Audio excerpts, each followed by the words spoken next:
ఊర్లల్లో రైతులు వ్యవసాయం చేస్తే కొందరు కూలి పనులకు పోతారు. ఇంతో అంతో పైకం ఉంటే కిరాణా దుకాణమో బట్టల దుకాణమో పెడతారు.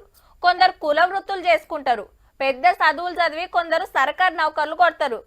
ఈడ ఏం పని లేదనుకుంటే పట్నం బాట పడతారు. గాని గీడట్ల కాదుల్లా, అందరికందరూ ఒకటే తొవ్వల పోయిండ్రు. బోరేస్తానికి వచ్చినాయి కాదుల్లో బోర్లేసి వచ్చి రెస్ట్ తీసుకుంటున్నాయి. ఏడ చూసినా బోర్ బండ్లే.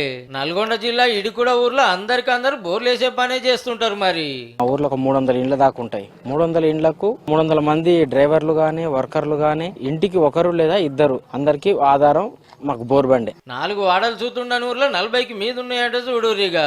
చుట్టుముట్టు పొలాలు ఇండ్ల కాడనే కాదు, ఏరే రాష్ట్రాలు బయట దేశాలకు సుతపోతున్నారు. దక్షిణాఫ్రికా, జాంబియా, కెన్యా, ఘనా, నైజీరియా ఇట్లా 10-12 దేశాల్లో పనిచేస్తుర్రట ఈ ఊరోళ్ళు.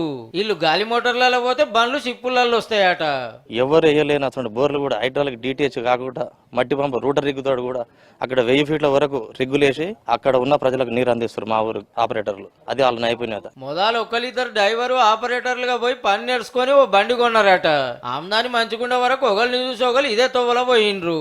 సోమత లేక ఒక 2-3 డ్రైవర్లు కలిసి ఫస్ట్ ఒక వెహికల్ తీసుకొని దాని తర్వాత ఒకరొకరిగా మా సొంత శక్తితోని పని చేసుకుందామని తలా ఒక బండి తీసుకొని పని చేసుకుంటున్నాం. ఇప్పుడు జాబులు చేస్తే మామూలు 4-5 వేలు వస్తున్నాయి. ఇదే ఫీల్డ్ లో పోతే 7-8 వేలు 10,000 దాకా వస్తున్నాయి అన్నట్టుగా. ఏరే దేశాలకు పోయి ఎందుకు పని చేస్తుర్రని అడిగితే ఇక్కడ తక్కువ ఇస్తారు, అక్కడ డబల్ ఇస్తారు. భర్తలు మంచిగా పడుతుండే వరకు ఆడ పని చేసుడే కాదు, సొంత బండ్లతో అక్కడ వాళ్ళకు పని సూతిస్తుర్రట. కానీ ఏదెట్లున్నా ఊరు మొత్తానికి బోరు బండ్లే బతుకు తెరువైనాయి అబ్బా.